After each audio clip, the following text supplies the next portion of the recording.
I started off initially in journalism, and the year that I would have started, 9/11 happened. So there were questions around how foreign correspondents cover international conflicts. I moved from journalism into academia and looking at conflict and why at certain times we see militant groups targeting civilians in conflicts.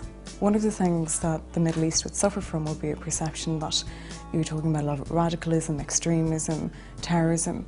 And so it shows that if you've clearly made an effort to understand the politics and the culture and the religion, that you're actually quite serious about it and you're someone that they can, to a certain extent, trust. If you have difficulties at checkpoints and you're dealing with the Egyptians and they don't speak English, you're going to be in quite a bind and you're going to be stuck kicking your heels at a checkpoint for a long time. Again, if you don't speak Arabic when you get to the PA section and there isn't someone there that can deal with you or has poor English, again, you're talking about forms and things that need to be filled out. And if you don't have the language, it puts you at a huge disadvantage and it means others are getting in when you're not. I think students are interested in anything that's new, and my experience as a language teacher, when you begin teaching a language to any class of first years, they really want to learn. It gives one an extended identity. It gives one opportunities and capacities that don't necessarily have to be translated into vocational orientations for learning or jobs or whatever.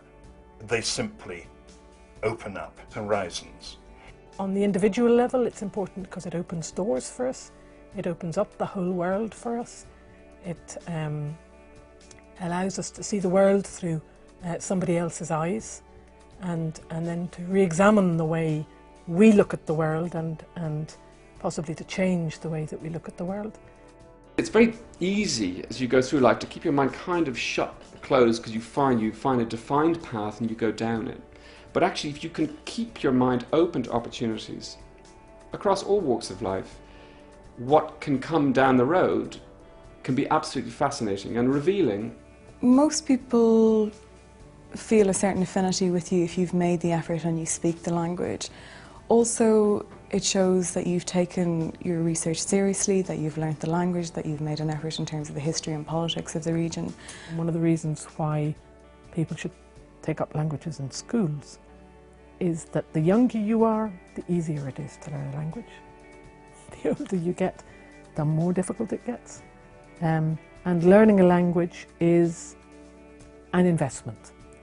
It's not a quick fix, but it's very worthwhile.